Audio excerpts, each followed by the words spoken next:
Hey guys, ஃபைனலாக Yamahaவோட FZS version 5 launch வந்து பார்த்தீங்கன்னா அனௌன்ஸ் பண்ணியிருக்காங்க. வெர்ஷன் 5 DLX மாடலில் மட்டும் பார்த்தீங்கன்னா உங்களுக்கு ப்ரீமியமான கான்ஃபிகரேஷன்ஸ் கொடுக்க போகிறதா அனௌன்ஸ் பண்ணியிருக்காங்க.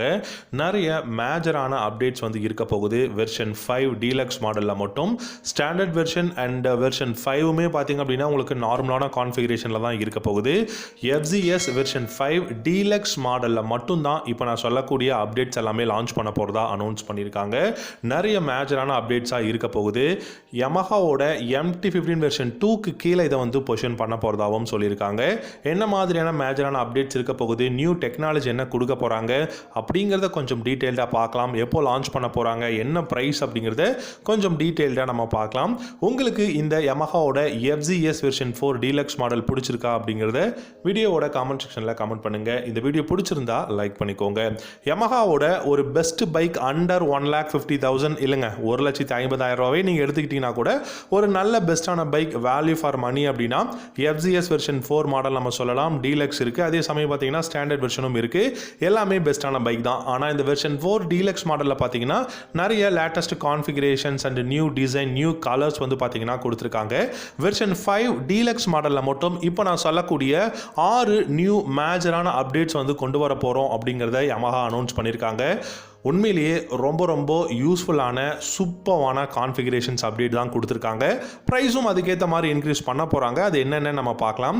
ஃபஸ்ட்டு மேஜரான அப்டேட்டாக பார்த்தீங்க அப்படின்னா இந்த பைக்கோட இன்ஜின் வந்து பார்த்தீங்கன்னா உங்களுக்கு ஹையர் டிஸ்பிளேஸ்மெண்ட் இருக்கக்கூடிய இன்ஜின் கொடுக்க போகிறாங்க. 149cc -155cc single cylinder engine வந்து கொடுக்க போகிறாங்க. ஸோ 155cc அப்படிங்கிறது பார்த்தீங்கன்னா ஆல்ரெடி MT-15 அண்ட் R15 எல்லாமே 155cc தான் இருக்குது. இந்த FZS வெர்ஷன் 5 DLX மாடல்லையும் நமக்கு பார்த்தீங்கன்னா 155cc இன்ஜின் தான் கொடுக்க போகிறாங்க. ரெண்டாவது மேஜரான அப்டேட் என்ன அப்படின்னு பார்த்தீங்கன்னா இந்த பைக்கோட இன்ஜின் 155cc இருக்கும்போது இதோட பார் அண்ட் டார்க்குமே வந்து இன்க்ரீஸ் பண்ண போகிறாங்க. பார் அண்ட் டார்க் அப்படின்னு பார்த்தீங்கன்னா டெஃபினட்டாக 14.7 ஹார்ஸ் பவரும் 14 நியூட்டன் டார்க்கும் ப்ரொடியூஸ் பண்ணக்கூடிய இன்ஜின் வந்து இருக்க போகுது. இந்த பைக்கில் இப்போ பார்த்தீங்கன்னா 12.4 ஹார்ஸ் பவரும் 13.3 நியூட்டன் டார்க்கும் தான் ப்ரொடியூஸ் பண்ணும். ஆனால் இந்த பைக் 155cc சிங்கிள் சிலிண்டர் இன்ஜினாக இருக்கும்போது நமக்கு 14.7 ஹார்ஸ் பவரும் 14 நியூட்டன் டார்க்கும் ப்ரொடியூஸ் பண்ணக்கூடிய இன்ஜின் தான் இருக்க போகுது. ஓகே, இன்ஜினோட பர்ஃபார்மன்ஸ் வந்து சூப்பராக இருக்குது. ஆனால் அதுக்கேற்ற ஃபியூல் இன்ஜெக்ஷன் சிஸ்டம் இருக்கா அப்படின்னு பார்த்தீங்க அப்படின்னா, கூலிங் சிஸ்டம் இருக்கான்னு பார்த்தீங்கன்னா இந்த இடத்துல 6 ஸ்பீட் கியர் பாக்ஸ் அப்படிங்கிற ஒரு விஷயத்தை இந்த பைக்கு மட்டும் தான் கொண்டு வர போகிறாங்க. ஸோ 5 ஸ்பீட் கியர் பாக்ஸாக இருந்த FZS வெர்ஷன் 4 DLX மாடலை பார்த்தீங்கன்னா வெர்ஷன் 5 DLXல உங்களுக்கு 6 ஸ்பீட் கியர் பாக்ஸ் வந்து கொடுக்க போகிறாங்க. மூணாவது அப்டேட்டாக பார்த்தீங்க அப்படின்னா லிக்விட் கூலிங் சிஸ்டமும் இந்த பைக்கில் வரப்போகுது. ஸோ இது only for version 5 DLX model மட்டும்தான் இந்த பைக்கோட ஒரு அப்டேட் எல்லாமே பார்த்தீங்கன்னா கொடுத்துருக்காங்க. இந்த வெர்ஷன் 5ல நம்ம 6 ஸ்பீட் கியர் பாக்ஸும் எதிர்பார்க்கலாம், லிக்விட் கூலிங் சிஸ்டம் எதிர்பார்க்கலாம், 155cc இன்ஜின் வந்து எதிர்பார்க்கலாம் அப்படிங்கிறத சொல்லியிருக்காங்க. நாலாவது மெயினான அப்டேட்டாக பார்த்தீங்க அப்படின்னா டியூவல் சேனல் ABS அப்படிங்கிற ஒரு விஷயம் கொண்டு வர போகிறாங்க. ஆல்ரெடி மைலேஜ் 45 km/லிட்டர் மைலேஜ் கொடுக்கும். டாப் ஸ்பீடும் 120 km/h தாராளமாக போகும். ட்ராக்ஷன் கண்ட்ரோல் கூட இப்போ பார்த்தீங்கன்னா லேட்டஸ்ட் 2023 அப்டேட்டில் கொடுத்துருக்காங்க. ஸோ இது எல்லாமே பெஸ்ட்டாக இருக்குது. ஆனால் சிங்கிள் சேனல் ABS தான் இருக்குது. நான் எல்லா வீடியோலையும் சொல்கிறேன், சிங்கிள் சேனல் ABS அப்படிங்கிறது ரொம்பவே வந்து நம்ம யோசிப்போம், ஓகே பெஸ்ட்டான ஒரு சிங்கிள் சேனலாவது இருக்கே அப்படின்னு சொல்லிட்டு. சிங்கிள் சேனல் எப்போவுமே ஒரு டேஞ்சரஸான ஒரு வெப்பன். அது கண்டிப்பாக ரொம்பவே கஷ்டம்.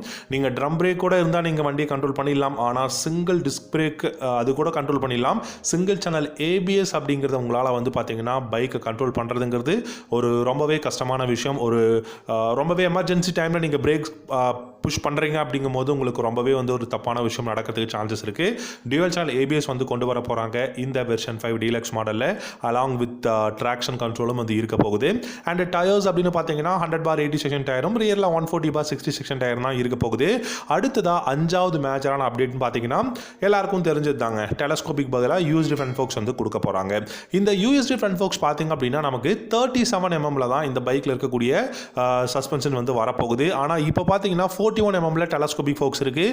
USD ஃப்ரண்ட் ஃபோக்ஸ் வந்து கொடுக்க போகிறதுனால நமக்கு 37 mm USD ஃப்ரண்ட் ஃபோக்ஸ் வந்து கொடுக்க போகிறாங்க.